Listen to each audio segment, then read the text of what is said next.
Hey everybody, and welcome to another Monday night reading with Mr. S, as my students call me. Tonight I'm going to be reading from Bill Bryson's delightful travel book, In a Sunburned Country. And if you're anything like me and you don't read a lot of travel literature, don't tune this out just because of that. This is a delightful book. It's really funny. It's very informative. It's intriguing. I think you're going to like it. And tonight, rather than read through some of my favorite passages, which I have done in the past, I'm just going to start with chapter 1 because I think chapter 1 might entice you to go ahead and read the whole thing. I will warn you, I don't think there's anything in the first chapter, but just as a thing I've forgotten to do the last couple of times, I think this book would probably have a PG-13 rating. There might be a little bit in there, just depending on your own standards, I guess, to let you know what's in the book. Also, if I start sneezing tonight, it's because I have hay fever and spring has arrived. So I am allergic to things like cats and dust and black walnut trees. But I am almost deathly allergic to two things.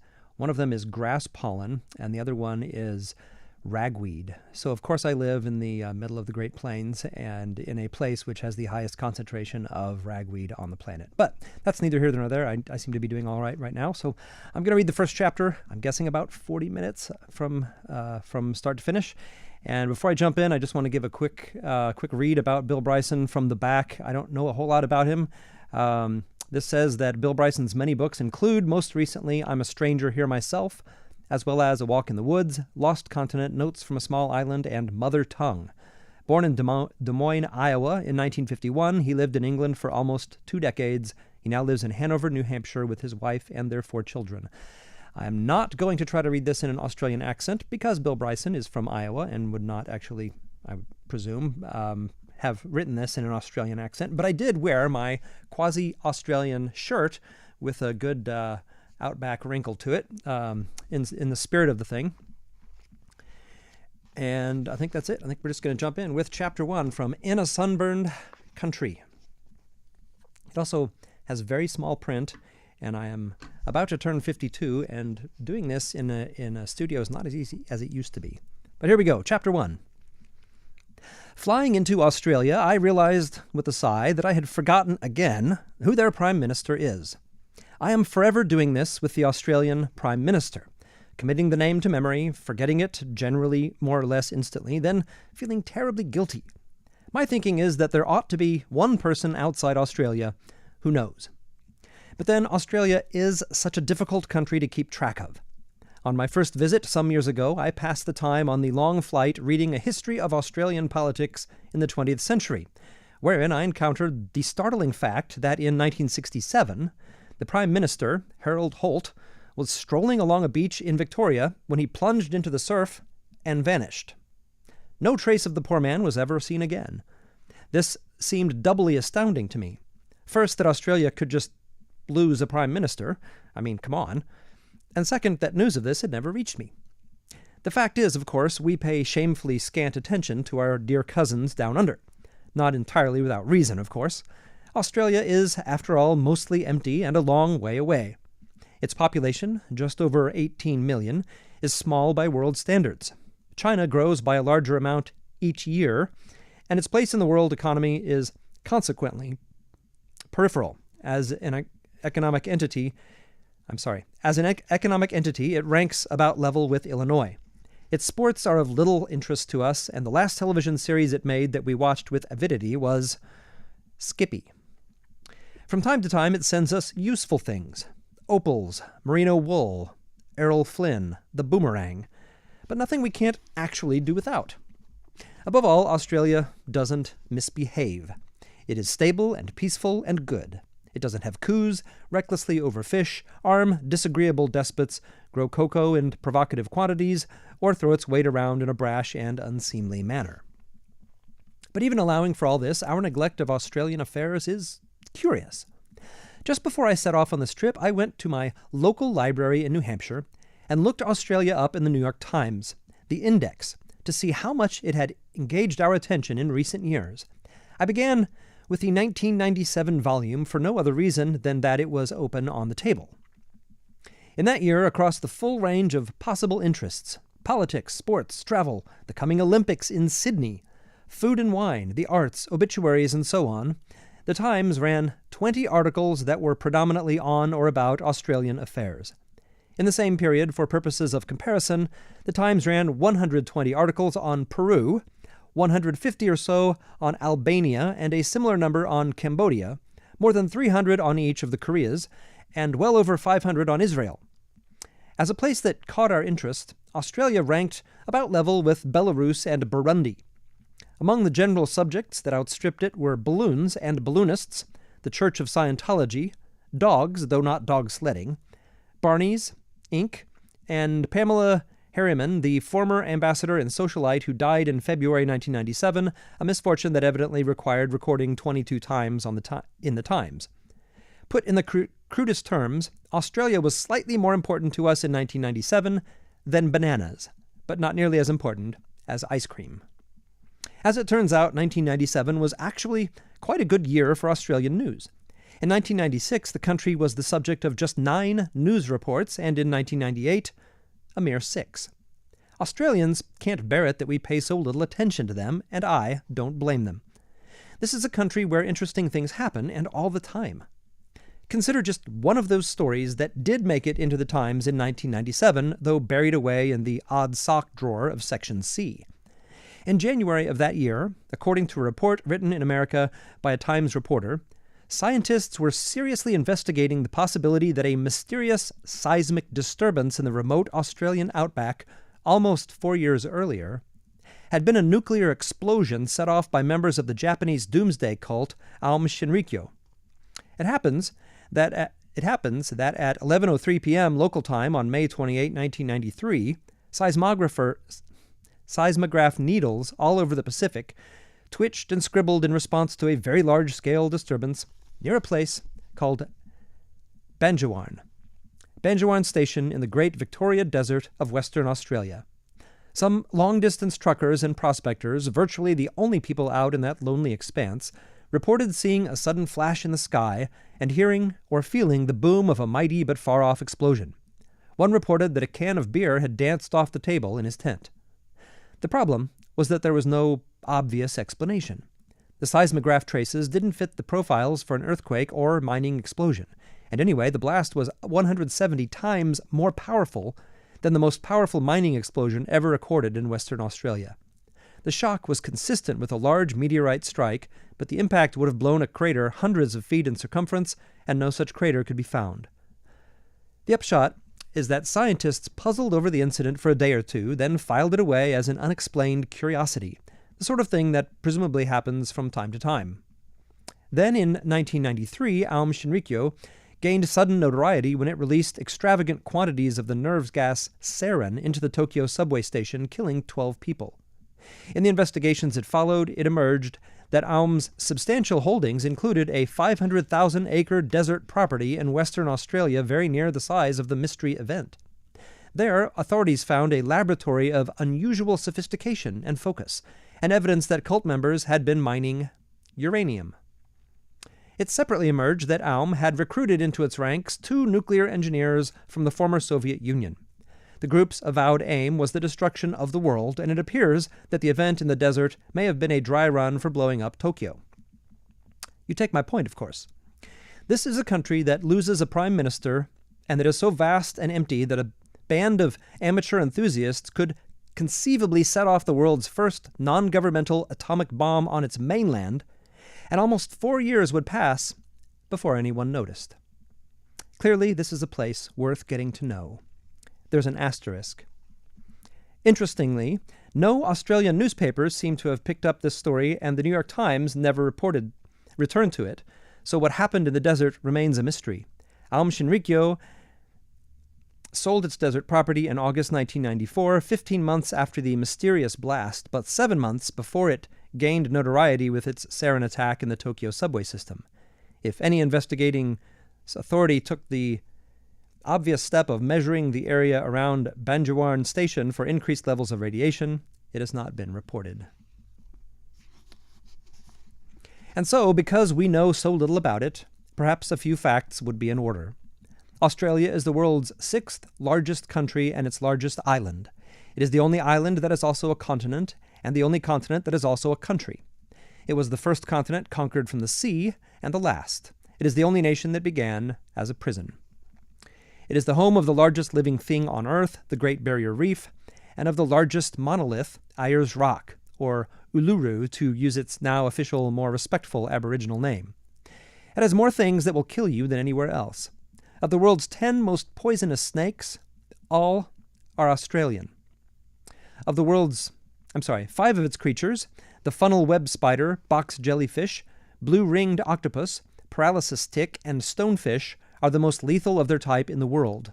This is a country where even the fluffiest of caterpillars can lay you out with a toxic nip, where seashells will not just sting you, but actually sometimes go for you.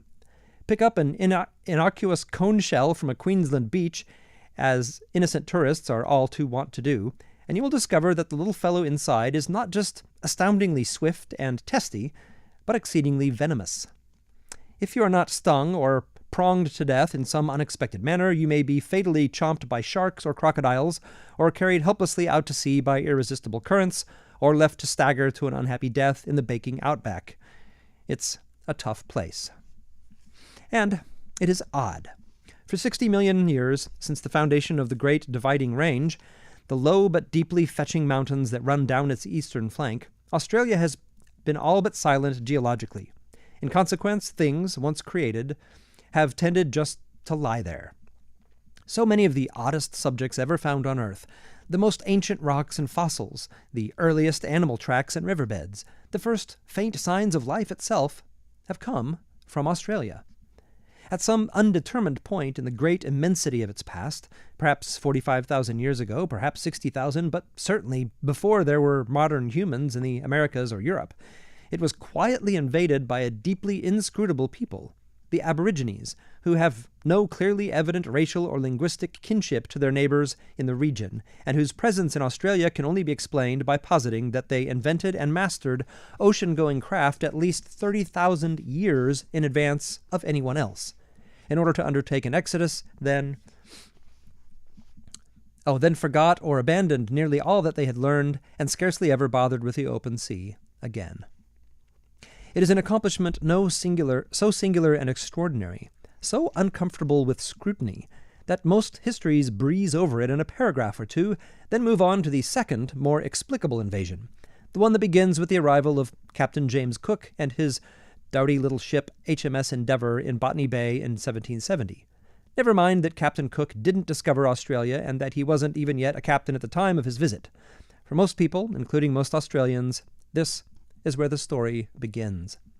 The world those first Englishmen found was famously inverted, its seasons back to front, its constellations upside down, and unlike anything any of them had ever seen before in the near latitudes of the Pacific. Its creatures seemed to have evolved as if they had misread the manual.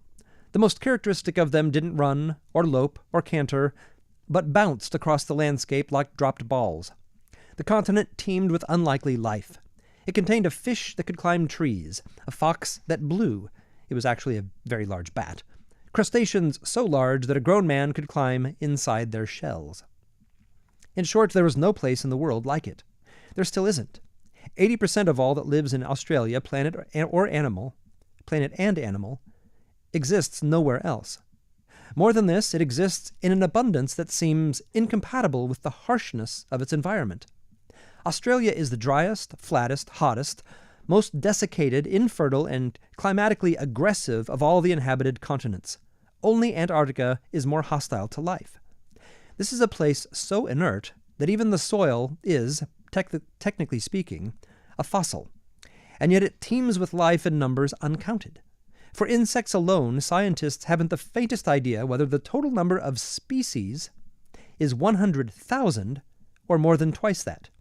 As many as a third of those species remain entirely unknown to science. For spiders, the proportion rises to 90%. I mention insects in particular because I have a story about a little bug called Nothomyrmecia macrops that I think illustrates perfectly, and if a bit obliquely, what an exceptional country this is. It's a slightly involved tale, but a good one, so bear with me, please. In 1931, on the Cape Arid Peninsula in Western Australia, some amateur naturalists were poking about in the scrubby wastes when they found an insect none had seen before. It looked vaguely like an ant, but was an unusual pale yellow and had strange, staring, distinctly unsettling eyes.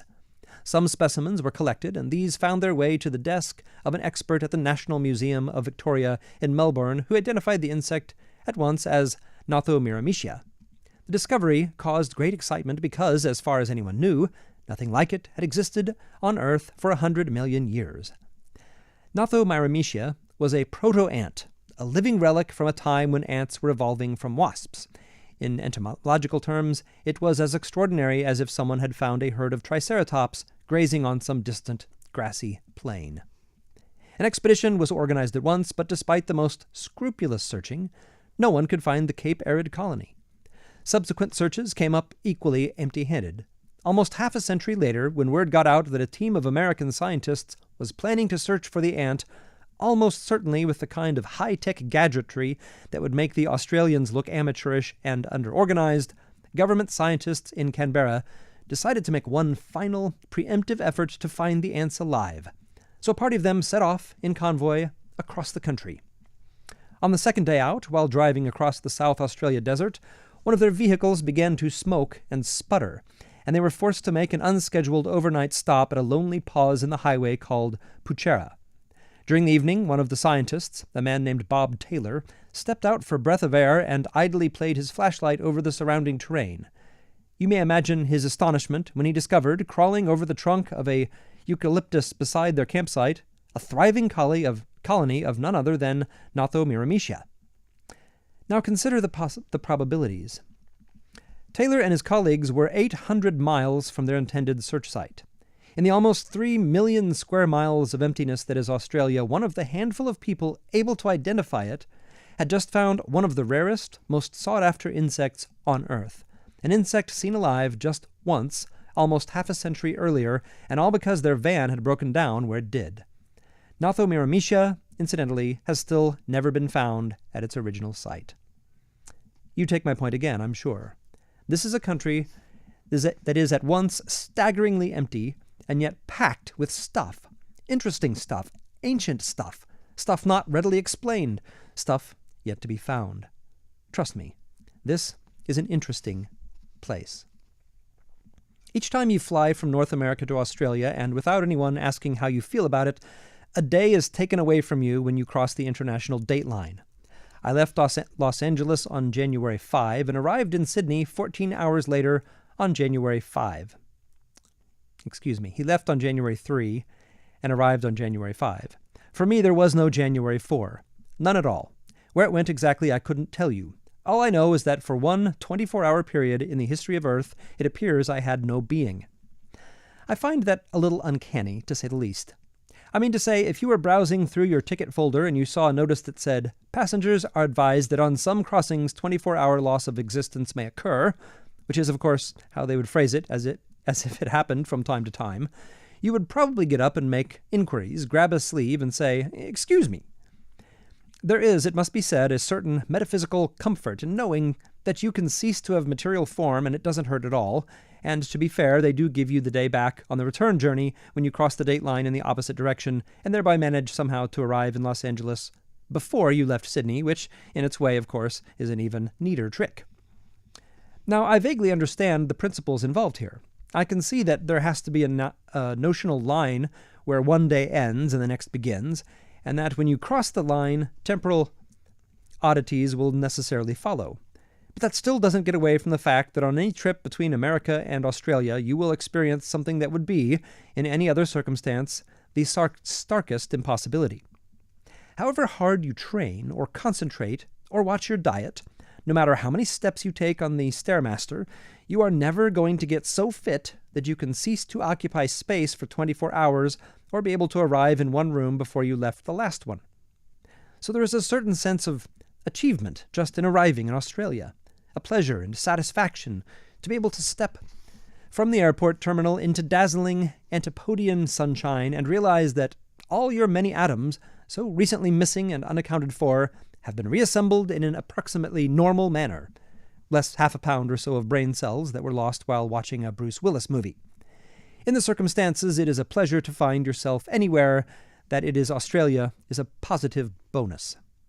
Let me say right here that I love Australia, adore it immeasurably, and am smitten anew each time I see it. One of the effects of paying so little attention to Australia is that it is always such a pleasant surprise to find it there. Every cultural instinct and previous experience tells you that when you travel this far, you should find, at the very least, people on camels. There should be unrecognizable lettering on the signs, and swarthy men in robes drinking coffee from thimble-sized cups and puffing on hookahs, and rattletrap buses and potholes in the road, and a real possibility of disease on everything you touch. But no, it's not like that at all. This is comfortable and clean and familiar. Apart from a tendency among men of a certain age to wear knee-high socks with shorts, these people are just like you and me. This is wonderful. This is exhilarating. This is why I love to come to Australia. There are other reasons as well, of course, and I am pleased to put them on the record here. The people are immensely likable, cheerful, extrovert, quick-witted, and unfailingly obliging. Their cities are safe and clean and nearly always built on water. They have a society that is prosperous, well-ordered, and instinctively egalitarian. The food is excellent, the beer is cold, the sun nearly always shines. There is coffee on every corner. Rupert Murdoch no longer lives there. Life doesn't get much better than this.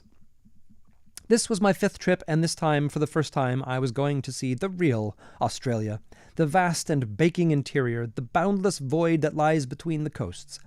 I've never entirely understood why, when people urge you to see their real country, they send you to the empty parts where almost no sane person would choose to live, but there you are. You cannot say you have been to Australia until you have crossed the outback. Best of all, I was going to do it in the swankiest possible way on the fabled Indian Pacific Railroad from Sydney to Perth, running for 2,720 pleasantly meandering miles across the bottom third of the country through the states of New South Wales, South Australia, and Western Australia. The Indian Pacific is the queen of the Southern Hemisphere train-wise. From Sydney it climbs gently through the Blue Mountains, chunters across endless miles of big sky sheep country, trances the Darling River to the Murray and the Murray on toward Adelaide, and finally crosses the mighty Nullarbor Plain to the goldfields around Kalgoorlie before sighting to a well-earned halt in distant Perth. The Nullarbor, an almost inconceivable expanse of murderous desert, was something I particularly longed to see.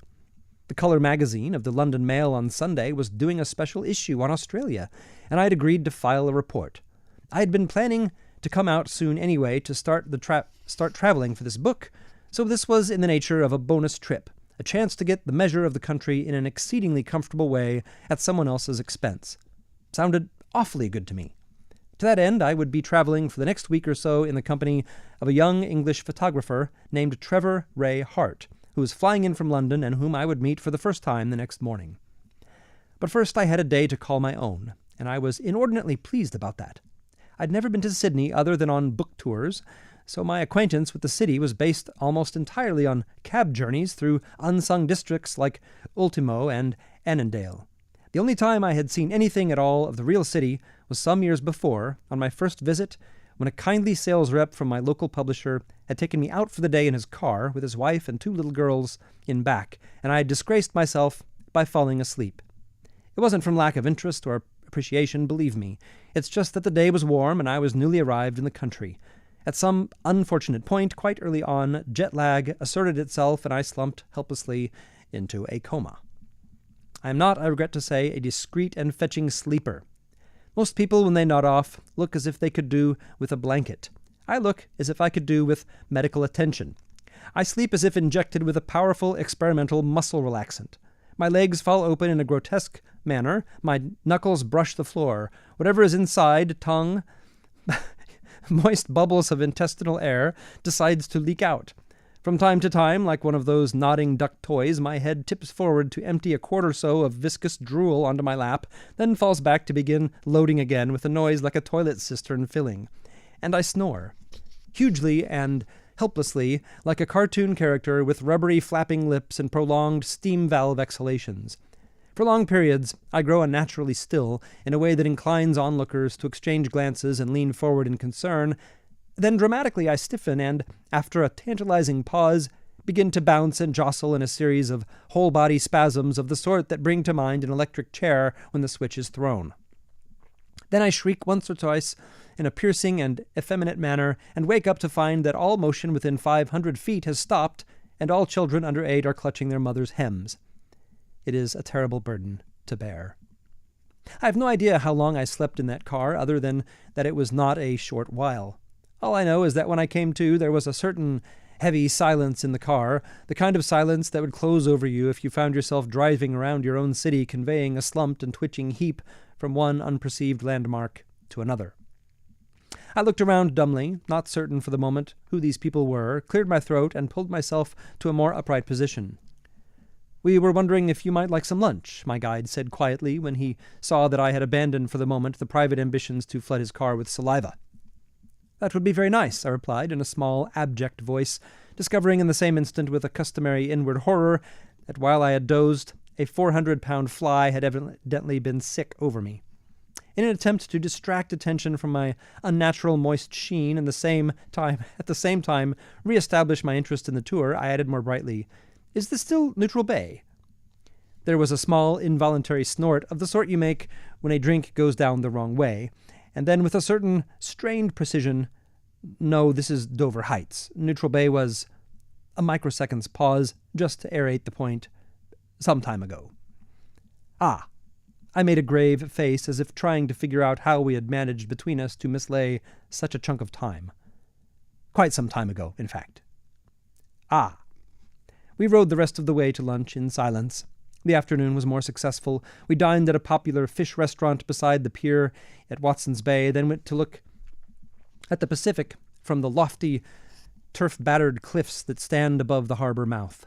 On the way home, the drive provided snatched views of what is unquestionably the loveliest harbor in the world. Blue water, gliding sailboats, the distant iron arc of the harbor bridge with the opera house squatting cheerfully beside it. But still I had not seen Sydney properly, and early the next day I had to depart for Melbourne. So, I was eager, as you may imagine, to make amends now. Sydney-siders, I said that right, as they are rather quaintly known, have an evidently unquenchable desire to show their city off to visitors, and I had yet another kind offer of guidance before me, this time from a journalist on the Sydney Morning Herald named Deirdre Mackin. An alert and cheerful woman of early middle years, Deirdre met me at my hotel with a young photographer named Glenn Hunt, and we set off on foot to the Museum of Sydney, a sleek and stylish new institution which manages to look interesting and instructive without actually being either. You find yourself staring at artfully underlit displays, a case of immigrant artifacts, a room wallpapered with the pages of popular magazines from the 1950s, without being entirely certain what you are expected to conclude. But we did have a very nice latte in the attached café, at which point Deirdre outlined her plans for our busy day. In a moment we would stroll down to Circular Quay and catch a ferry across the harbor to the Taronga Zoo Wharf. We wouldn't actually visit the zoo, but instead would hike around Little Sirius Cove and up through the steep and jungly hills of Cremorne Point to Deirdre's house, where we would gather up some towels and boogie boards and go by car to Manly, a beach suburb overlooking the Pacific. At Manly we would grab a bite of lunch, then have an invigorating session of boogie boarding before toweling ourselves down and heading for— "Excuse me for interrupting," I interrupted, "but what is a boogie boarding exactly?" "Oh, it's fun. You'll love it," she said, breezily, but, I thought, just a touch evasively. "Yes, but what is it?" "It's an aquatic sport. It's heaps of fun. Isn't it heaps of fun, Glenn?" "Heaps," agreed Glenn, who was, in the manner of all people whose film stock is paid for, in the midst of taking an infinite number of photographs. "Bzit, bzit, bzit," his camera sang as he took these quick and ingeniously identical photographs of Deirdre and me in conversation. "But what does it entail exactly?" I persisted. "You take a kind of miniature surfboard and paddle out into the sea where you catch a big wave and ride it back to shore. It's easy. You'll love it."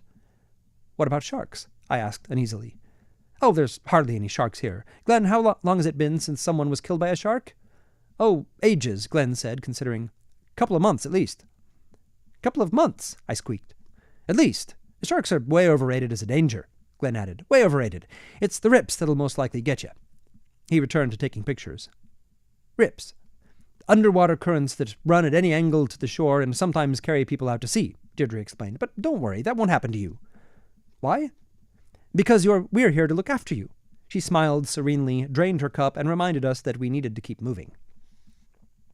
3 hours later, our other activities completed, we stood on a remote-seeming strand at a place called Freshwater Beach near Manly. It was a big U-shaped bay edged by low scrub hills with what seemed to me awfully big waves pounding in from a vast and moody sea. In the middle distance, several foolhardy souls in wetsuits were surfing towards some foamy outbursts on the rocky headland. Nearer in, a scattering of paddlers was being continually and, it seemed, happily engulfed by explosive waves. Urged on by Deirdre, who seemed keen as anything to get into the briny drink, we began to strip down, slowly and deliberately, in my case, eagerly in hers, to the swimsuits she had instructed us to wear beneath our clothes. If you're caught in a rip, Deirdre was saying, the trick is not to panic. I looked at her. You're telling me to drown calmly? No, just keep your wits. Don't try to swim against the current, swim across it. And if you're in trouble, you're still in trouble, just wave your arms like this. She gave the kind of big, languorous wave that only an Australian could possibly consider an appropriate response to a death-at-sea situation. And wait for the lifeguard to come. What if the lifeguard doesn't see me? He'll see you. But what if he doesn't? But Deirdre was already wading into the surf, a boogie board tucked under her arm. Bashfully, I dropped my shirt onto the sand and stood naked but for my sagging trunks. Glenn, never having seen anything quite this grotesque and singular on an Australian beach, certainly nothing still alive, snatched up his camera and began excitedly taking close-up shots of my stomach. Bzzeet, bzzeet, bzzeet, bzzeet. His camera sang happily as he followed me into the surf. Let me just pause here for a moment to interpose two small stories. In 1935, not far from where we stood now, some fishermen captured a 14-foot beige shark and took it to a public aquarium at Coogee, where it was put on display. The shark swam around for a day or two in its new home, then, abruptly and to the certain surprise of the viewing public, regurgitated a human arm. When last seen, the arm had been attached to a young man named Jimmy Smith, who had, I've no doubt, signaled his predicament with a big, languorous wave. Now my second story. 3 years earlier, on a clear, bright, calm Sunday afternoon at Bondi Beach, also not far from where we now stood, from out of nowhere there came 4 freak waves, each up to 25 feet high. More than 200 people were carried out to sea in the undertow. Fortunately, 50 lifeguards were in attendance that day, and they managed to save all but 6 people. I am aware that we are talking about incidents that happened many years ago. I don't care. My point remains, the ocean is a treacherous place. Sighing, I shuffled into the pale green and cream-flecked water. The bay was surprisingly shallow. We trudged perhaps 100 feet out, and it was still only a little over our knees, though even here there was an extraordinarily powerful current, strong enough to pull you off your feet if you weren't real vigilant. Another 50 feet on, where the water rose over our waists, the waves were breaking. If you discount a few hours in the lagoon-like waters of the Costa del Sol in Spain, and an icy, instantly regrettable dip once in Maine, I have almost no experience of the sea, and I found it frankly disconcerting to be wading into a roller coaster of water. Deirdre shrieked with pleasure. Then she showed me how the boogie board works. It was promisingly simple in principle. As a wave passed, she would leap aboard and skim along on its crest for many yards. Then Glenn had a turn and went even farther. There's no question that it looked like fun. It didn't look too hard either. I was tentatively eager to have a try. I positioned myself for the first wave, then jumped aboard and sank like an anvil. "How'd you do that?" asked Glenn in wonder. "No idea." I repeated the exercise with the same result. "Amazing," he said. There followed a half-hour in which the two of them watched first with guarded amusement, then with a kind of astonishment, and finally something not unlike pity as I repeatedly vanished beneath the waves and was scraped over an area of ocean floor roughly the size of Polk County, Iowa. After a variable but lengthy period, I would surface, gasping and confused, at a point anywhere from 4 feet to 1.25 miles distant, and be immediately carried under again by a following wave. Before long, people on the beach were on their feet and placing bets. It was commonly agreed that it was not physically possible to do what I was doing. From my point of view, each underwater experience was essentially the same. I would diligently attempt to replicate the dainty, kicking motions Deirdre had shown me and try to ignore the fact that I was going nowhere and mostly drowning. Not having anything to judge this against, I supposed I was doing rather well. I can't pretend I was having a good time, but then it is a mystery to me how anyone could wade into such a merciless environment and expect to have fun. But I was resigned to my fate and knew that eventually it would be over. Perhaps it was the oxygen deprivation, but I was rather lost in my own little world when Deirdre grabbed my arm just before I was about to go under again and said in a husky tone, "Look out, there's a bluey." Glenn took on an immediate expression of alarm. "Where?" "What's a bluey?" I asked, appalled to discover that there was some additional danger I hadn't been told about. "A bluebottle," she explained, and pointed to a small jellyfish of the type, as I later learned from browsing through a fat book. Let me start that over again. As I later learned from browsing through a fat book titled, if I recall, Things That Will Kill You Horribly in Australia, Volume 19, known elsewhere as a Portuguese man-of-war. I squinted at it as it drifted past. It looked unpresupposing, like a blue balloon with strings attached. "Is it dangerous?" I asked. Now, before we hear Deirdre's response to me as I stood there vulnerable and abraded, shivering, nearly naked and half-drowned, let me just quote from her subsequent article in the Herald's Weekly magazine. "While the photographer shoots, Bryson and the boogie board are dragged 40 meters down the beach in a rip. The shore rip runs south and to north, unlike the rip farther out, which runs north to south. Bryson doesn't know this. He didn't read the warning sign on the beach. Nor does he know about the bluebottle being blown in his direction. Now less than a meter away, a swollen stinger that could give him 20 minutes of agony and, if he's unlucky, an unsightly allergic reaction to carry on his torso for life." There's a asterisk here attached to "he didn't read the warning signs on the beach." The statement is inarguable. However, the author would like the record to show that he did not have his glasses on, he trusted his posts, he was scanning a large area of ocean for sharks, and he was endeavoring throughout not to excrete... Well, I guess I can't say that on this. You can just imagine what that says. Okay.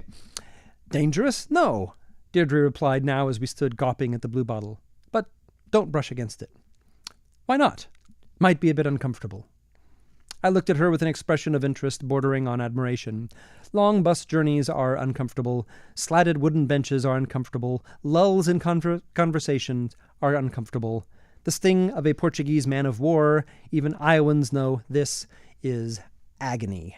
It occurred to me that Australians are so surrounded with danger that they have evolved an entirely new vocabulary to deal with it. "Hey, there's another one," said Glenn. We watched another one drift by. Deirdre was scanning the water. "Sometimes they come in waves," she said. "Might be an idea to get out of the water." I didn't have to be told twice. Almost done with this chapter. There's a short page break. There was one more thing that Deirdre felt I needed to see if I was to have any understanding of Australian life and culture. So afterward, as late afternoon gave way to the pale blush of evening, we drove out through the glittering sprawl of Sydney's western suburbs, almost to the edge of the Blue Mountains, to a place called Penrith. Our destination was an enormous, sleek building surrounded by an even more enormous, very full parking lot. An illuminated sign announced, "This is the Penrith Panthers World of Entertainment."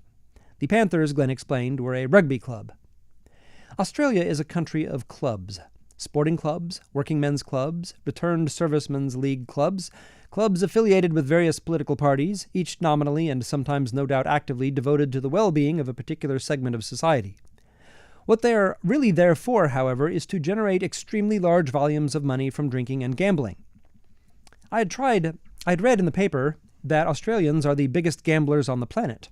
One of the more arresting statistics I saw was that the country has less than 1% of the world's population, but more than 20% of its slot machines. And that between them, they spend 11 billion Australian dollars, 7.3 billion US dollars. This was published in 2000, by the way. A year, or 2,000 Australian dollars per person on various games of chance. But I had seen nothing to suggest such risky gusto until I stepped inside the world of entertainment. It was vast and dazzling and immensely well appointed. The club movement in Australia is huge. In New South Wales alone, clubs employ 65,000 people, more than any other industry. This is huge business, and it is nearly all based on a type of slot machine popularly called pokies. I'd assumed that we would have to bend the rules to get admitted. It was a club, after all. But in fact, I learned that all Australian clubs allow instant memberships to anyone, So keen are they to share the diverting pleasures of the pokey machine. You just sign a temporary member's book by the door, and in you go. Surveying the crowds with a benign and cheerful eye was a man whose badge identified him as Peter Hutton, duty manager. In the manner of nearly all Australians, he was an easygoing and approachable sort. I quickly learned from him that this particular club has 60,000 members, of whom 20,000 will turn up on busy nights like New Year's Eve. Tonight, the figure would be more like 2,000. The club contained bars and restaurants almost beyond counting, sports facilities, a children's play area, and nightclubs and theaters. They were just about to build a 13-screen movie theater and a nursery big enough to hold 400 infants and toddlers. "Wow," I said. "So this is the biggest club in Sydney?" "Biggest in the Southern Hemisphere," Mr. Hutton said proudly. We wandered into the vast and tinkling interior. Hundreds of pokey machines stood in long, straight lines, and at nearly every one sat an intent figure feeding in the mortgage money. They are essentially slot machines, but with a bewildering array of illuminated buttons and flashing lights that let you exercise a variety of options, whether to hold a particular line, double your stake, take a portion of your winnings, and goodness knows what else.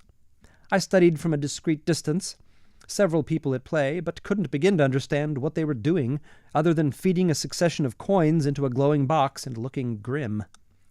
Deirdre and Glenn were similarly unacquainted with the intricacies of pokies. We put in a $2 coin just to see what would happen, and got an instant payout of $17. This made us immensely joyful. I returned to the hotel like a kid who had had a very full day at the county fair, exhausted but deeply happy. I had survived the perils of the sea, been to a palatial club, helped to win $15, and made 2 new friends. I can't say I was a great deal closer to feeling that I had actually seen Sydney than I had been before, but that day would come. Meanwhile, I had a night's sleep to get and a train to catch. And that was Chapter 1 from In a Sunburned Country. Hope you enjoyed it. I'm not going to show all the books this time, but I want to remind you, I know this sounds like I'm doing a commercial here. This is free. I mean, you don't get the physical one for free, but the PDF, we don't even sell the physical ones. You can get a PDF of our Good Books Guide. This is our team. Last year, we spent about 9 months putting together 500 books that we consider good books, books that impacted us, that changed us, that we think are worth reading. Not every book will be for every person who gets this, obviously, and so we don't just have a description of the book. We have short excerpts from somebody on our team, whoever put it on there, saying why they think the book is cool. So you can get this, and actually there's some videos that go along with it that come free in the email thing called Worldviews in Literature, where I talk about understanding worldviews in books. And I just encourage you to download that. You go to clearwaterpress.com, and there's a link there. It's clearwaterpress.com/goodbooks, no space, and it will take you to the sign up page. Hope you enjoyed that first chapter from Bill Bryson. Next week, I'm going to be doing one of my favorite books of all time. I'm going to be doing the first chapter from a book that has what may sound like a very boring title. It is kind of a boring title. It's a perfect title, but it's called Orthodoxy by Gilbert Keith Chesterton. And it is a fantastic book. He calls it Orthodoxy because it's kind of his it's sort of autobiographical. It's a series of what you might say are essays.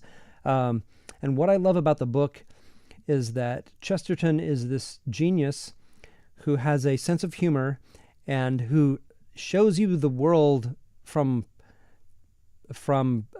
angles you've never seen it from before. He is masterful with paradox, and it's what I think is most people would say is his kind of defining literary trait. But you may, if you ever heard of Chesterton, he's more famous for having created the Father Brown series, and in so doing, changed the mystery genre forever. It completely transformed after he did the Father Brown series. In fact, the things that he did in the Father Brown series are still being done mysteries to this day. And so I'm going to read chapter 1 from Orthodoxy next Monday night. And if it seems to go well, I'll probably give some thoughts on it. And I may do more chapters in the future as a sort of bonus thing going through the whole book.